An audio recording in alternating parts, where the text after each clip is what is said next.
Mr. Mensah. I'm from Wella Investment Limited. I had a very good encounter experience today.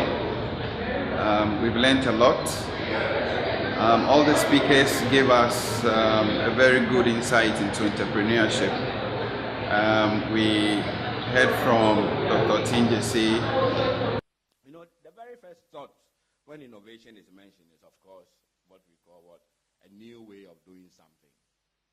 Or as my wife mentioned this morning, she said, it's also a new way of doing an old thing.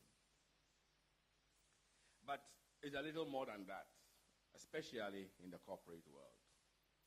The new way must not be merely new. It must be more than new. It cannot be new for new sake. It must be more efficient.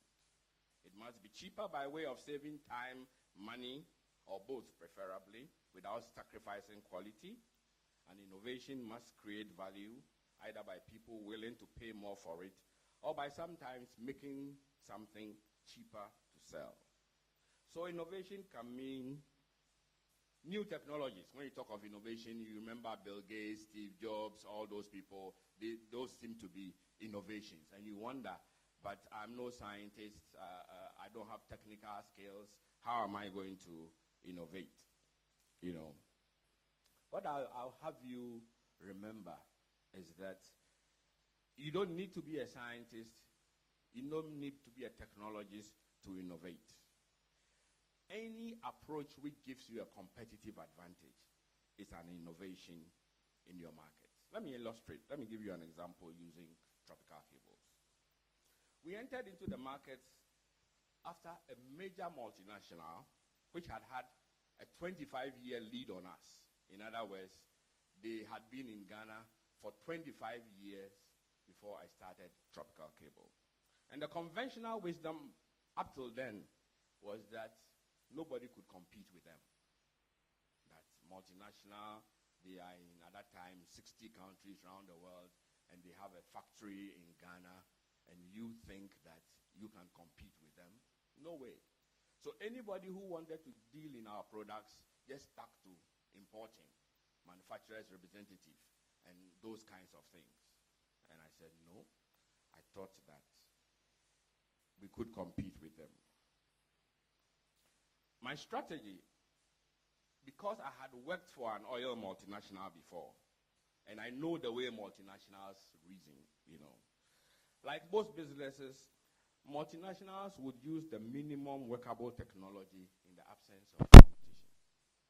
So you find out that you come to Ghana, West Africa, and whether they are making wax print or whatever they are making, you find technologies so old that if somebody starts making the same thing in China, he's much more competitive than us, because they think that here there is no competition.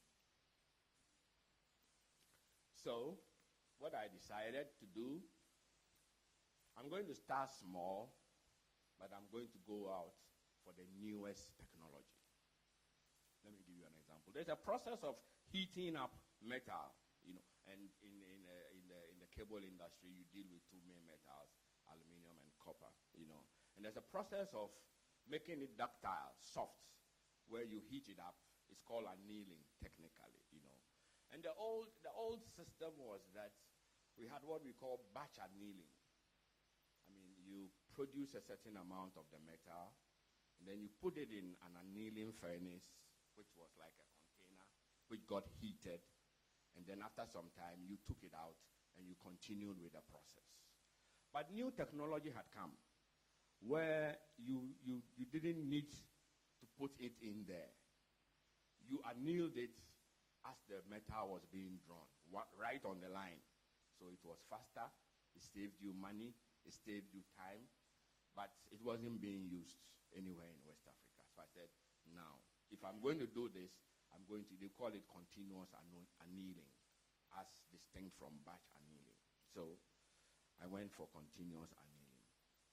And a couple of years later, all the cable manufacturers in West Africa, multinationals and all, everybody started moving. because immediately we had a distinct advantage.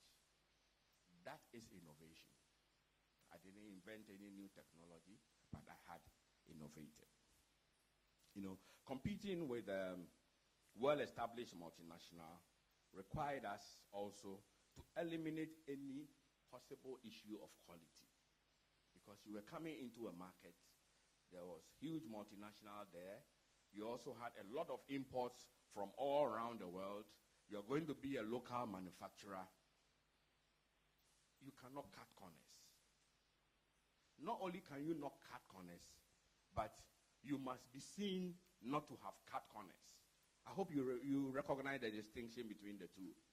You may produce a quality product, but if people do not recognize that it is a good quality product, no good. So you are making plantain chips or you are making plantain powder. You need to make sure that your customers, the people you are making it for, recognize that you are making a good quality product. And so to establish our quality credentials, we decided after extensive debate, because at that time, even now, it is quite expensive. By that time, it was very expensive, to certify our quality management system to ISO 9000. ISO 9000 is the International Quality Management System standard for manufacturing. Let me explain how it works. In most systems, you have what we call product quality check. So I make a microphone. When the microphone is done, then you take the microphone and test it. And if it passes the test, then you say that it is okay and it can go to market. That is the normal quality standard. But ISO 9000 is different. What it does is that it says, starting from 1, what are you going to use to make the microphone?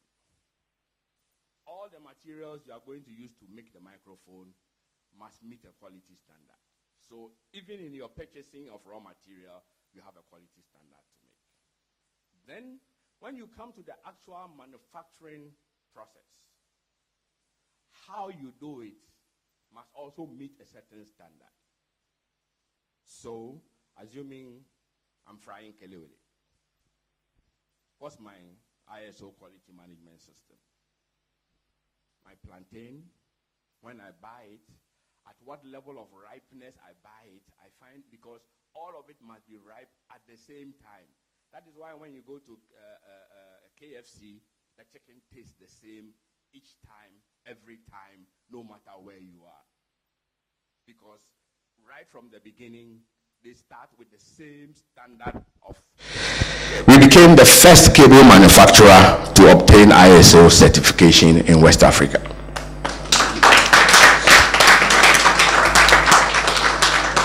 And a little about a year after our certification, other cable manufacturers in the sub-region started, including the multinationals who had been here for 25 years before us and hadn't done it.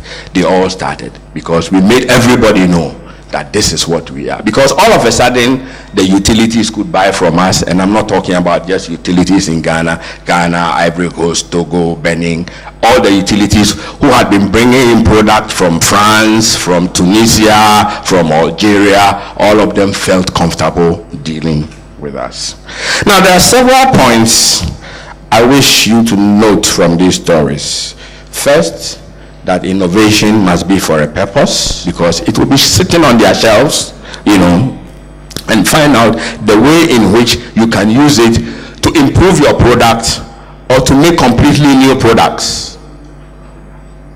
Take a research institution like CSIR, which is the foremost research institution in Ghana. I say this because a few years ago they invited me to sit on a committee to help them commercialize some of their research findings. They are researchers, so they do the research. But it's for people like you to walk up to them and to find. Let me give you an example. You all heard about pozzolana cement. Pozzolana cement is a cement substitute which CSIR developed. When you use pozzolana, you use up to 2 2/3 less cement than you would use in construction.